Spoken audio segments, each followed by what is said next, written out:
Hello, Ollie here. Just a quick message before we start unwrapping the week, and that is to remind you of our alma mater, The Week magazine. It is the perfect news source during the coronavirus lockdown, delivered to your door each week. It includes all the best news stories, reviews, and columns from more than 200 UK and international sources.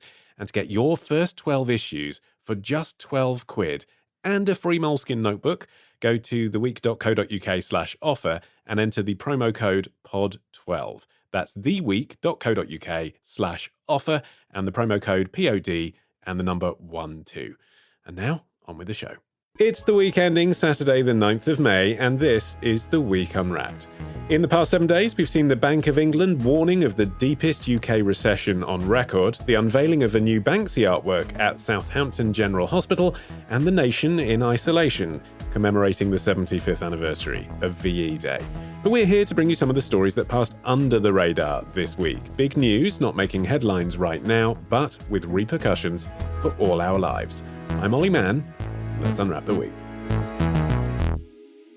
And joining me today from the Week's digital team is James Ashford, Bossman Holden Frith, and from the Week US, it's Jessica Hullinger. And Jess, you're up first this week. What do you think this week will be remembered for? Gender discrimination 1, US women's soccer 0. I didn't feel like the ruling really captured the heart of what we're after. If we were under the men's contract, which for the record, we asked to be under the men's contract, it was repeatedly refused to us, not only in the structure, but in the total compensation. If we were under that contract, we would, earn at least 3 times higher than we have. The argument that we've earned more over the course of the time we're talking about than the men's team really misses the whole point. We've won 2 World Cups, and we've won basically every game that we've played, darn near. So to have that compared in that way and sort of missing the fact that we've outperformed the men's team just to say that we earned a little bit more money, I feel like really misses the heart of the gender discrimination suit that we've brought against the Federation. Co-captain of the women's US soccer team, Megan Rapinoe, speaking to This Morning on CBS this week. Jess, what's the story? So late last week, a judge dismissed the U.S. women's soccer team's unequal pay claim against the U.S. Soccer Federation.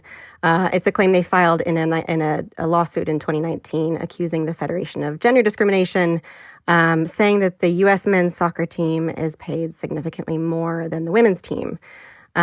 Which they are. Which they are, yes. And the women's team was seeking quite a lot of damages, $66 million in damages. And this week they have said that they will appeal the decision. I'm a bit surprised actually by the fact that this hasn't gotten a ton of attention. I mean, I think it has in some circles, but I actually hadn't read about it until later this week. And I'm surprised by it because this is arguably the most famous women's soccer team in the world, and they're hugely successful. A lot of people know a number of the players by name and face. So I was surprised it wasn't getting more pickup. And also what was quite bizarre was the statement by US Soccer Federation, which was accepted by the judge, that the pay difference between the male and the female players was because the male game, quote, requires a higher level of skill based on speed and strength. I mean, that seems extraordinary in this day and age. You'd make that argument rather than one based on, for example, revenues. The men's game generates more revenues, more broadcast rights. You'd sort of understand why that argument might be made. But this one just seemed completely out of tune. Yeah, I mean, it seems downright sexist, right? I mean, there's no way of getting around that. Saying that the reason why they're paid less is because they're less physically able is incredible. And I think that's part of the reason why this has been so outrageous for a lot of fans. And the reaction to this has not been good. Politicians even have chimed in and said this is ridiculous. And of course, the team has said that they will appeal the decision.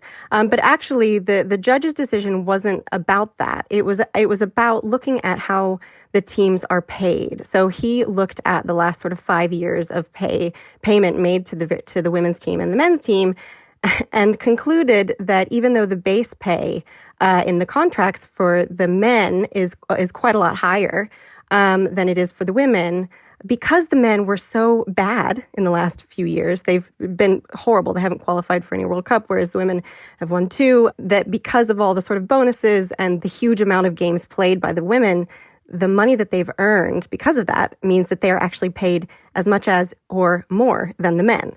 So the argument is essentially that because the men were so bad and the women got paid for being good, they're on the same pay level. Which maybe tells us something, James, about where we're up to at the moment with gender pay gap disputes generally. I mean, just 2 weeks before the deadline this year, the reporting of gender pay gaps within British companies was suspended by the government. Yeah, I mean, clearly the gender pay gap is a problem, not just in sport, although sport is something that people can look at as an example.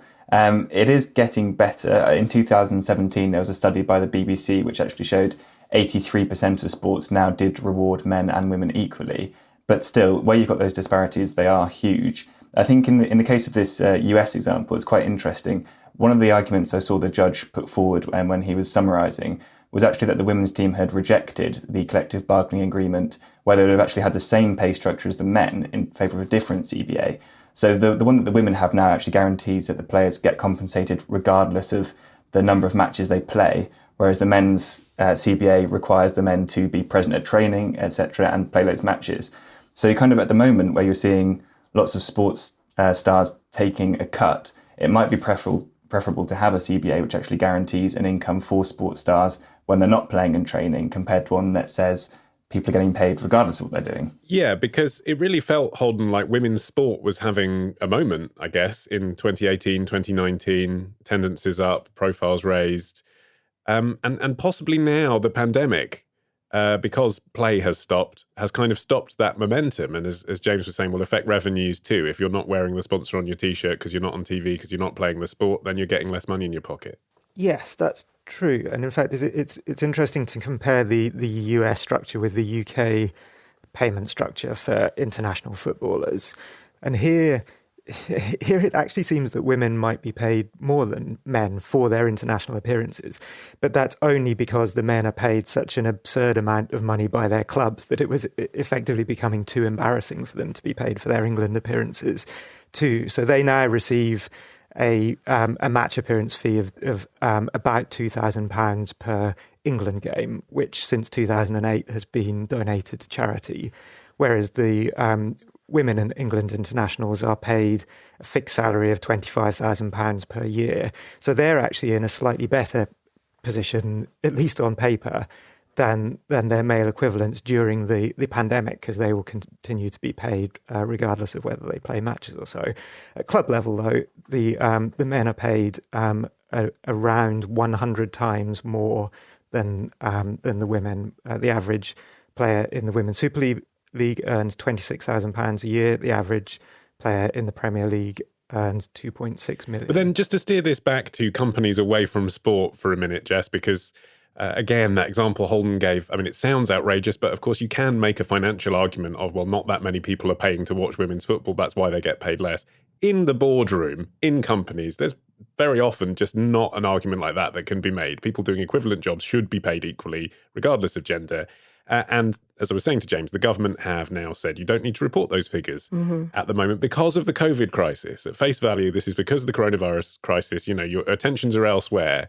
Do you think that was a wise move, or does it say that companies, institutions in this country aren't taking gender equality particularly seriously? It's a nice to have, it's an add-on. Yeah, I totally agree. I think it says that gender equality is one of the first priorities to be dismissed in the business world, which is really unfortunate because, I mean, studies have shown one after another that companies that have more gender equality throughout the company, and especially on the boards, are more successful. But yeah, I mean, I think the statistic that I read was that just 26% of 3,000 companies that have more than 250 employees, which are the ones that are required to report their gender pay gap in the UK, only 26% of those actually did the reporting once they were let off the hook. So, you know, clearly this is seen as less of a priority. And I think that's a shame because, you know, as we come out of this, women, I think, especially are going to be really particularly hard hit by the economic downfall of the coronavirus. A lot of them are in low-paid sectors already.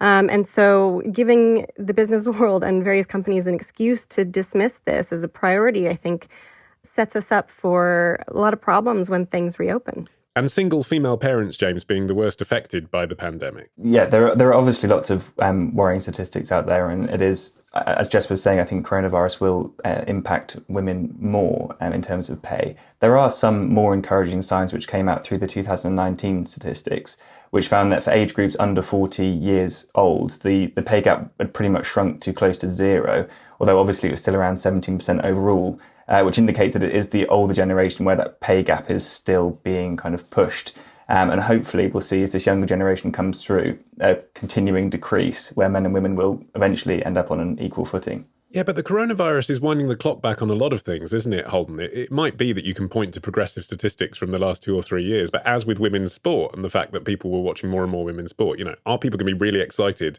to see women playing again when sport resumes, or is the focus all going to be on the men? Look at, for example, at abortion, which in the US is now being deemed non-essential in certain states. You can see how this crisis is in certain areas changing women's rights by years.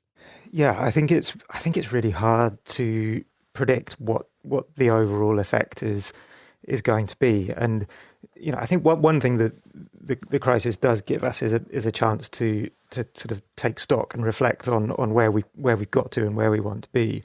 And I think on salaries in general, actually, not just in gender, there's probably going to be a bit of reflection on what we pay people. And I say this slightly more in hope than in expectation. But I think the problem with arguing in a way that female athletes should be paid the same as men suggests that the amount that men are being paid to kick a ball around, for example, is the correct amount. And then if you sort of put that against what a doctor's being paid, what a delivery driver's being paid, it really brings, sport is a very good example of market forces at work and what happens when you have effectively no restraint on that sort of competition. And I think you are beginning to see a little bit more of an attempt to evaluate what value people create for society and how that should be rewarded, whether with money or other sorts of benefits. How long that will last once we're able to get back to normal, I don't know. But I think at least the seed has been planted.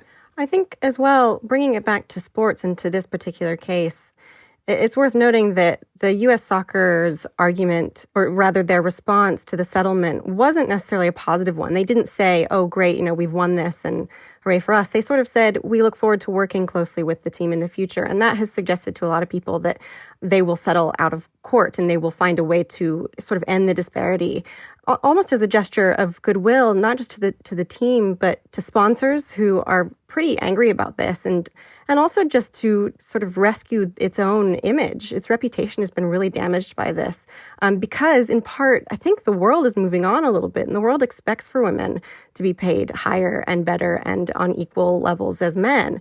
And so you might think that the social values that are represented here might be accepted, and it might actually be one of the reasons why the Federation might improve the pay of these women, and that could actually be a larger thing that happens across the economy. Okay, James, you're up next after this.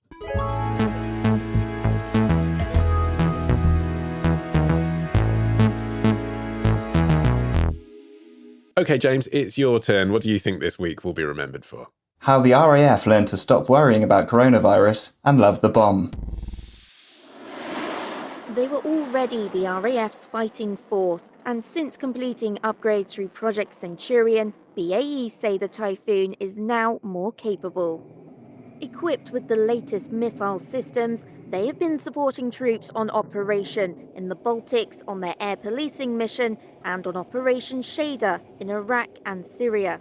A clip from the Forces TV YouTube channel. James, what's the story? So it emerged this week that those RAF Typhoon jets that we've just been hearing about have actually been out recently bombing ISIS targets in Iraq. The MOD has confirmed that they hit a structure of caves and tunnels, killing around 10 ISIS militants in a joint UK-US strikes. This is quite interesting because these are some of the first strikes. There were some actually on the 10th of April. In about 7 months that the RAF have carried out in Iraq and Syria. So whilst we have seen ISIS kind of push back in the last year, we're now looking at these strikes, and it makes me wonder, are we needing to take this action against ISIS now? And are we needing to do it when the coronavirus pandemic is raging? Well, who are you to be wondering that, James, when, presumably military commanders involved in this operation have taken that decision and decided that, according, to their statement, this was a cave full of ISIS bombs, which presumably would have been used against the 82 nations involved in Operation Shader. They're saying it's essential work. Why are you saying it isn't? Or raising the question that it might not be? I'm raising the question that it might not be because the MOD themselves have said that they're cutting down on all non-essential operations. They're saying that only the absolute minimum required to sustain those major operations will still be carried out. So it's not necessarily me saying that this isn't an essential operation. But are you surprised that the bombing of a cave full of bombs isn't the bare minimum? Is the nature of your argument that this surpasses what people might expect to be the bare minimum at a time we're all supposed to be buckling up for coronavirus? Well, we've also been told that ISIS are no longer the threat that they once were, that the physical caliphate was reduced or completely eroded in March 1 year ago. So now we're a year and a month or two ahead of that. And yet we're still carrying out these bombing operations at the cost of billions to the taxpayer. Of course, lives are at risk. We've seen special forces, soldiers from the UK over the last few years targeted in Iraq and Syria on secret operations, but they've still been injured. We're still tackling ISIS. That seems important to me. And the fact that it's still required the absolute minimum to be bombing ISIS suggests that ISIS are still a threat. It also suggests that the intelligence and the military operations in those countries are still ongoing, which is interesting when we've seen loads of other diplomatic staff and other security staff come home. So it raises various interesting questions. I suppose, Holden, some people might fear that the fact that people assume these operations aren't happening might be being used as a cover for certain things to be happening, the things that won't be reported. We all know the kind of things that happen in war. Yeah, I think you've seen a lot of scepticism really about what governments are telling us all over the world. And as journalists, you want to exercise reasonable doubts about what you're being told by official sources. But at the moment, when there's so much fear and uncertainty, there's also a lot of conspiracy theories doing the round. And we've been doing a fair amount of coverage on the site trying to sift out why people do believe these sorts of stories and why their natural credulity might be stretched in these sorts of times. I imagine, Jess, that in the States, though, support is still very much with the idea that ISIS are being dealt with. Yeah. I mean, I think that it's interesting that you mentioned that because it was the 23rd of March, the UN Secretary General Antonio Guterres called for a global ceasefire. And this seemed to gain some support, but of course the US and China are squabbling over some very petty things, namely whether or not the World Health Organization should be referred to in this document, and they have stalled the enforcing of this resolution. So that's interesting, but it's also worth noting to your point about the US and ISIS, the US would have requested in this resolution that its actions against terrorist organizations not be included in this ceasefire. So it's really important to them that they still be able to, whether or not there's a ceasefire elsewhere, that they still be able to carry out their actions curtailing various terrorist organizations. That's one thing. But also what's happening in the background as well is that, President Trump has long wanted to withdraw troops from the Middle East. And I would imagine that there's some of that happening now, and that that the coronavirus is being used as maybe not an excuse, but as an impetus to do that. There's some talk of that happening. It's really interesting, like right now at a time when the country is struggling so much, there's not a whole lot of transparency about what's happening in the US military. They're not really being transparent about how many people in the military have the virus because they don't want to expose any sort of weakness and therefore open themselves up to attack. It's interesting, but at the same time, they're limiting their movement of personnel in various hard-hit areas. You sort of have to balance the health of your military members and their safety with the readiness to go to war, right? It's interesting, and I don't know. I guess there's the cost as well, James. Do you think the UK, with the highest COVID-19 death toll in Europe, should be spending the same sorts of money on defence that we were? Do you think that the public might start to support the UN's global ceasefire appeal more forcefully when they start hearing about stories like this? I don't think so, really. I think we've spent around, 1.75 billion conducting this Operation Shader against ISIS targets in the region. And it's a lot of money, but it's not a huge amount of money. 230 million of that was actually in humanitarian aid. I think, to be honest, the people who support spending on military are going to continue supporting military spending. And those who think that it's a big waste of money and we should scrap it, keep the troops at home and get rid of Trident, are going to continue with that thought. So I don't think it's going to have a massive effect on people. I think they're potentially going to be interested in why troops are still flouting or being given permission to ignore the coronavirus rules. But the way that I think coronavirus really will impact this is actually in the same way that military action impacts the world usually, which is by creating refugees and making life worse for refugees. So in Syrian refugee camps, you've got patients dying from what looks like coronavirus, but doctors can't treat them, they can't confirm it, they don't have the testing infrastructure, they don't have the beds, the PPE, anything. You've got a similar situation in Lebanon where, 1 million odd refugees have fled the war in Syria. So I think that it's those refugee camps where people are just absolutely cramped together, it's squalid conditions.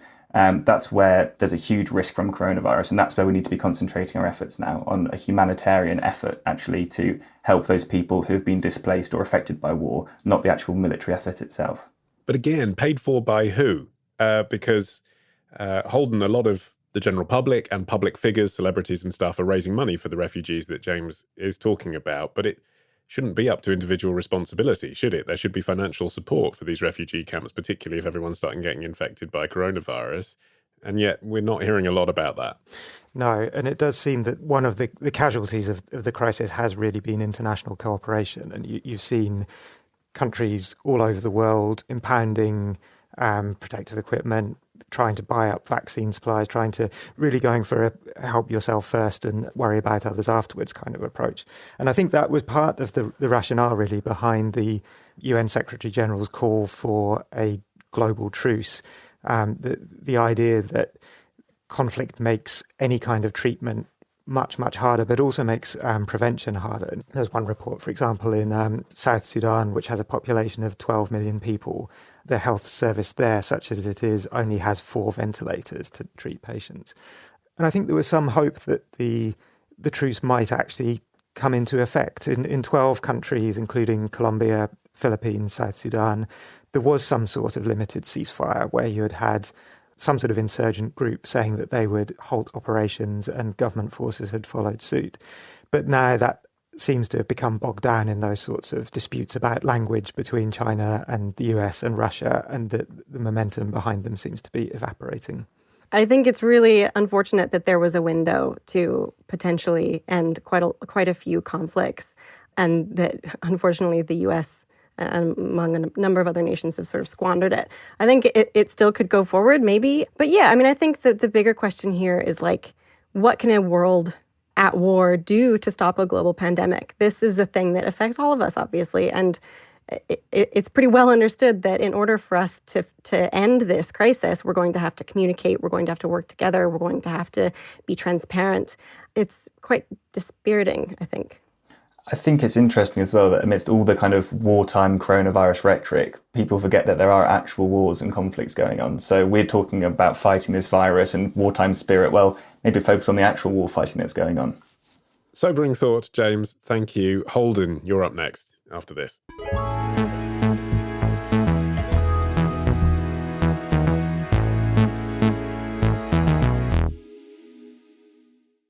Right, Holden, you get to finish the show this week. What do you think this week will be remembered for? Is it time to dropship the COVID economy? You know what? Despite the several successful dropshipping case studies on this channel, I still occasionally get people leaving comments like, dropshipping is dead if it was ever properly alive to begin with. Increasing e-packet rate, it literally kills dropshipping. It's too late for this business. Most businesses fail. I will never waste my time and money trying to start a business ever again. And if you're smart, you'll do the same thing. Yeah, well, okay. Obviously, I strongly disagree with those comments. YouTuber Wholesaler Ted on dropshipping. Holden, for those of us that are still unclear, what is dropshipping? Dropshipping is an online business model which involves people setting up often what looks like quite a slick digital store for goods that they themselves have not only not produced, but probably have never touched or even seen in the flesh. So they collect the orders, they describe the products, and they collect the money. As soon as they've got the order and the money, they send on a small proportion of the money and the order to a wholesaler, usually in China, who will then fulfill that order. Yeah, so this is classically, isn't it, people who spot items for sale in China using Chinese websites, AliExpress and stuff like that, and then think, I can sell this to a Western market just by jazzing it up a bit and marking up the price and making it, marketable. Yes, and it's got quite a bad name because it's open to abuse in fairly obvious ways, with people over-promising what they're going to deliver and then offering almost no customer service when it turns out that what's been ordered actually doesn't really fulfill the basic description that's been offered. So a failure in description because they've never seen the product in the first place, and then unable to offer customer support because it's being shipped from China, nothing to do with it. Yeah, and it may be innocent, as you suggest there, or it may be a deliberate attempt to scam somebody by using a photograph that gives a very misleading effect for a product that the seller knows is not what's going to be expected. Okay, fascinating bit of lifestyle content for us all there, Holden. But so what? I mean, what's this? Why is this your story of the week? What's happened? What's happened is that the company that powers a lot of these stores, called Shopify, reported a 50% rise in revenues and a record share price, which took it to a value of $80 billion. To put that in context, that's more than 20 times the value of British Airways. And the reason for its rise is the same as the reason for BA's fall, the coronavirus pandemic, which has led to a huge increase in demand for online shopping. And particularly among people who've never set up an online store before and now have a huge amount of stock on their hands and no way of getting it to customers. But this could be seen as a good thing, couldn't it, Jess? I mean, doesn't this actually indicate that you've got a whole load of sort of budding entrepreneurs, some of whom will have found themselves at home, either in lockdown because of government restrictions or because they've been furloughed, and are using that time to create a new business using a platform that's available to them? It's just the equivalent of setting up a market stall. Why is that necessarily an issue? Yeah, I mean, I think it could potentially be a sort of lifesaver if it's done right. If there's good guidance and good instructions for how to set up a store, like you said, a lot of these people have never done this before. It could provide potential revenue. It could fill a gap for people who have lots of retail products to sell and know where to put them now. And also, it could help because it's all going to be done remotely. And so nobody needs to actually go anywhere and expose themselves to potential deadly viruses. But I think one of the main problems here is that, like Holden said, a lot of it has been quite shady. And also, there, as far as I can tell, there's like no regulation on this, right? So if you're starting an online retail store, the company that you are buying your products from in order to have them sent over to your customer, you have no idea what you're getting, and neither does the customer. So if you're an amateur entrepreneur newly laid off and already maybe struggling, and you open a store and perhaps you overpromise to your customers and say this is going to be with you and it's going to look really shiny and new and wonderful, and actually they get horrible products, it's potentially a pitfall for people who are already quite vulnerable, and it could harm them quite a lot. And also, the more available this becomes and the more people see it as a sort of get-rich-quick option, the less good it's going to be. So I think until there is some regulation and some eyeballs on this, I think that probably it's a little bit dangerous, especially the whole get-rich-quick idea of it. But James, isn't that just business? It's up to the individual who runs a company to make sure they are correctly briefed in legal procedure so that if they do send out a product that's faulty, they might get sued and they need to know how to deal with it. They need to get an accountant to deal with their accounts so they're paying tax. It's not the responsibility of sites like Shopify to say to people, you need to do those things. You've got to leave it up to people's common sense, haven't you? I mean, yeah, I really think so. I might be missing something, but to me, when I was reading about this, it seems just like a normal businessy thing. The main difference is just that the people in the middle don't hold the stock, but maybe that seems sensible, and I don't think that's an entirely new thing. You've got huge e-commerce retailers like Amazon, so obviously they have their own warehouses, but sometimes they sell stuff directly through other buyers, and that's quite common. We've had eBay for decades, and people seem to understand that. This just seems like a bit more of a formalized eBay, I guess. Obviously, the risks, so you don't have control over your supply chain, well, it's not entirely true. You can always maybe get the sample sent over from China and have a look at it before you start shipping it to people. And if you say that low profit margin's the problem, well, again, that's okay. You just need to sell more of the same thing. And if you're not very good at that, then maybe you shouldn't be starting your own business. I think maybe what's changing here is that the dropshipping previously has been on the fringe of this sort of retail environment. And so it has been occupied by people who are carving out very thin profit margins on slightly dubious products. But I've seen a few suggestions this week that in response to the coronavirus crisis, it's actually going to become a much more legitimate part of mainstream retail. And so, as James has been suggesting, it will be possible for people to operate the same model in a more responsible way and to have more contact with the people who are producing goods, to know more about it, to be able to offer more services. Because now it's not just a a sort of cheap alternative to something like eBay or Amazon. Instead, it's actually a new way of getting craft products. For example, I've seen one story about Italian shoemakers who've now have no way of selling their very high value products through traditional retail stores. They don't have the experience to set up their own online stores. But if they can come to some arrangement with a digital marketeer, perhaps someone who's lost their job in another part of the economy, there's going to be plenty of those, unfortunately, over the next few months, then that might be a way of setting up a new route to market for those people. I also wonder if it might provide a nice and welcome alternative to Amazon, right? Which is obviously doing very well in this environment. If drop shipping can bridge the gap between sort of crafters and really people who are making really good products locally and make it easier for people to access those. Actually, it might be great if they get more money, and so does, somebody who's lost their job and now drop shipping, taking that money away from Amazon, which is obviously participating in some controversial and dubious practices. So there's that side of it too. I think that's interesting. I guess as well, the consumer generally in these circumstances is letting their guard down a bit about where they're shopping online because, well, of a whole range of reasons. It might be the only way they can get their hands on their favourite products. Or, for example, we've been doing Tesco deliveries to our house of groceries, which are limited to 80 items. I've got a family of 4. So if I can put any of those items into other shops' baskets and just keep Tesco focused on groceries, I've been doing that. So suddenly I'm getting cosmetics and pharmaceutical products from Boots, for example. I didn't know Boots delivered before this crisis. I've been buying posh things, deli items, cheese, stuff like that from individual suppliers rather than getting it from the supermarket, whereas I used to go direct to the supermarket. So people are experimenting, aren't they, Holden, with some of this stuff? And I guess as this crisis continues, people are thinking, well, this is going to be the new normal. If you've had a good experience buying stuff from a website you don't normally use, you do it again. Yeah, and that's one of the real advantages of the dropshipping model is that it's really easy to change inventory very quickly. And one of the products that Shopify delivered most of during March was toilet paper. And that's not something people traditionally have bought online. But because the supermarkets weren't able to get it on shelves quickly enough, and there were companies, warehouses elsewhere full of it, then just creating that sort of separate parallel supply chain made sense for that temporary period. I'm sure that's not going to last.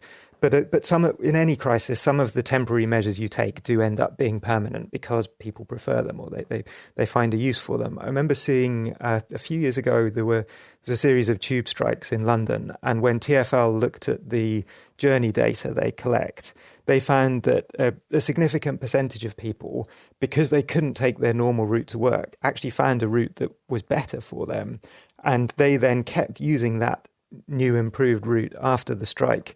And that was just through three days of disruption to the transport. We're now effectively throwing the whole economy, the whole way we work, up into the air. And when it lands, I think some of those pieces are going to be in different places. To finish then, what web-based service have you been using since this all kicked off that you haven't before? You're not allowed to say Zoom because we've covered that before. Jess? I don't know that I'm using any. I already ordered my groceries online. You're a digital native, aren't you? Yeah, that's me. Yeah. So I don't know. I'd have to think about it. James? I have been watching a few shows through the National Theatre online, which is a really good idea. You can watch. I've never watched stage shows online before, but now you can do it. Holden? Just to out middle class James with his theatre apps. There's a few food suppliers which normally deliver to restaurants, but they're delivering sort of all sorts of weird and wonderful cheeses and eggs and tomatoes from Sardinia house to house instead of to restaurants. And the brand name is? Natura. Yeah, you were dubious about saying it, weren't you? Just in case they get oversubscribed and you don't get your posh olives. Well, thanks very much to Holden, Jessica and James. It is time to close shop here on The Week Unwrapped for another week. Our entire back catalogue is available now for free. No credit card details needed, nothing shipped from China. Just search for The Week Unwrapped on your podcast app of choice. I've been Olly Mann. Our music is by Tom Morby, the producers Sarah Miles and Matt Hill at Rethink Audio. Until we meet again to unwrap next week. Bye-bye.